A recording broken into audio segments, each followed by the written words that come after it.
अस्सलामु अलैकुम वरहमतुल्लाहि वबरकातुहू। नाज़रीन किराम, 10वां सबक लेकर के आपकी खिदमत में हाजिर हुआ हूँ। आज के सबक में आपको मैं बताऊँगा रस्मुल ख़त के बारे में कि रस्मुल ख़त क्या है, क्योंकि लिखा हुआ कुछ और रहेगा और पढ़ा कुछ और जाएगा। यानी लिखने की सूरतें अलग होंगी और पढ़ने की सूरतें अलग होंगी। मिसाल के तौर पर बहुत सारे अल्फाज आते हैं कि लिखा हुआ कुछ और रहता है लेकिन पढ़ा कुछ और जाता है। मिसाल के तौर पर देखिए, यहाँ पर लिखा हुआ है ली शाइन, ये अलिफ लिखा हुआ है यहाँ पर शीन के बाद, लेकिन ये अलिफ जो है नहीं पढ़ा जाएगा। ये लिखने की सूरत है, ये रस्मुल ख़त है, इसी तरह लिखा जाता है। लेकिन हम पढ़ेंगे किस तरह? इस तरह पढ़ेंगे ली शई इन, लामजली शीन अजवर शई हमजा दोजर इन, ली शई इन। और ये भी उसी तरह है, लामजली शीन अजवर शई, यानी ये साइलेंट हो जाएगा। अलिफ जो बीच में है ना, ये अलिफ जो है वो साइलेंट हो जाएगा, वो नहीं पढ़ा जाएगा। ठीक है। इसी तरीके पर जो है ला इलल्लाह, आपको जो दिख रहा है लाम अली जवल ला, लेकिन लाम का जो ये वाला अलिफ जो है ये नहीं पढ़ा जाएगा, खींचा नहीं जाएगा, ला नहीं पढ़ेंगे, बस ला इलल्लाही। हमने यहाँ पर लिख दिया ला इलल्लाही, इस तरह पढ़ा जाएगा ला इलल्लाही। ये हज़फ हो जाएगा, साइलेंट हो जाएगा। ला इलल, ला नहीं खींचा जाएगा, ला इलल्लाही, ला इलल्लाह। ठीक है जी। एक लफ्ज़ है अना। कुरान में कहीं पर भी अना आए, कहीं पर भी ये लफ्ज़ आएगा तो अना का जो अलिफ है उसको नहीं पढ़ा जाएगा। ये जो है मुतकल्लिम का सिगा है अना, अना मुतकल्लिम का, वाहिद मुतकल्लिम का सिगा है, इसको हम नहीं पढ़ेंगे। पढ़ने की सूरत ये होगी अना, अना नहीं पढ़ेंगे, वो गलत हो जाएगा अना। तो ये जो है इस तरह लिखा जाएगा, लिखा हुआ रहेगा, लेकिन हम अलिफ को नहीं पढ़ेंगे, भले क्या पढ़ेंगे, अना पढ़ेंगे। इस तरीके से कभी वाव भी आ जाता है लफ्ज़ में, वाव भी नहीं पढ़ा जाता, साइलेंट हो जाता है।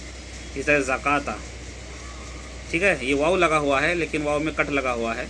ये लिखने की सूरत है, पढ़ने की सूरत क्या है? ज़काता, वाव हज़फ हो जाएगा, नीचे लिखा ज़काता, ये पढ़ने की सूरत है। ये लिखने की सूरत है सलाता, ठीक है जी, सात जो सलाम खल्ला सलाता तो सलाता, ये वाव लगा हुआ है, इस तरह लिखा जाएगा, लेकिन पढ़ा इस तरह जाएगा सलाता। इस तरीके से मिशकातिन, यहाँ पर भी वाव साइलेंट हो जाएगा, कट लगा हुआ है, मिशकातिन, ये देखिए मिशकातिन, ये वाव हज़फ हो गया। तो इस तरीके से अल्फाज हैं रसूल ख़त। इसके इन अल्फाज के अलावा और बहुत सारे अल्फाज हैं जिनमें वो कभी वाव साइलेंट हो जाता है, कभी या साइलेंट, कभी अलिफ साइलेंट हो जाता है, वो पढ़ा नहीं जाता है। तो लिखा हुआ कुछ और रहता है लेकिन पढ़ा कुछ और जाता है।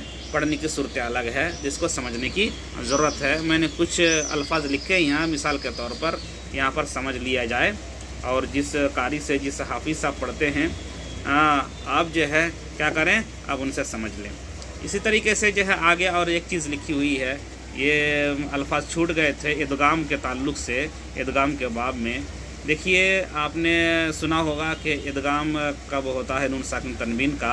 नून साकिन तनवीन के बाद यरमलून में से कोई हरफ आ जाए तो उसमें इदगाम किया जाता है, गुन्ना किया जाता है। यरमलून, या रा मीम लाम वाव नून, नून साकिन और तनवीन के बाद ये नून साकिन है और यरमलून में से ये आ रहा है, तो यहाँ पर इदगाम होना चाहिए, लेकिन इदगाम नहीं होगा। ये चार अल्फाज हैं जिनमें इदगाम नहीं होता है, हालांकि इदगाम का कायदा पाया जा रहा है, इसके बावजूद इदगाम नहीं होगा।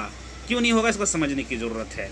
देखिए, इदगाम के लिए मुदगम और मुदगम फ़ी है ना, दोनों के लिए दो कलमे में होना ज़रूरी है। यानी ये नून साकिन और तनवीन अलग कलमे में होगा, और यरमलून में से कोई हरफ जो आएगा वो हरफ एक कलमे में, नहीं, दोनों दो कलमे में होना ज़रूरी है। मुदगम और मुदगम अलग, मुदगम फ़ी, ठीक है। तो ये दाल है, नून है, नून साकिन और या, ये दोनों जो है एक ही लफ्ज़ के अंदर आ चुका है, ठीक है। दुनिया अलग अलग लफ्ज़ में नहीं है, ठीक है।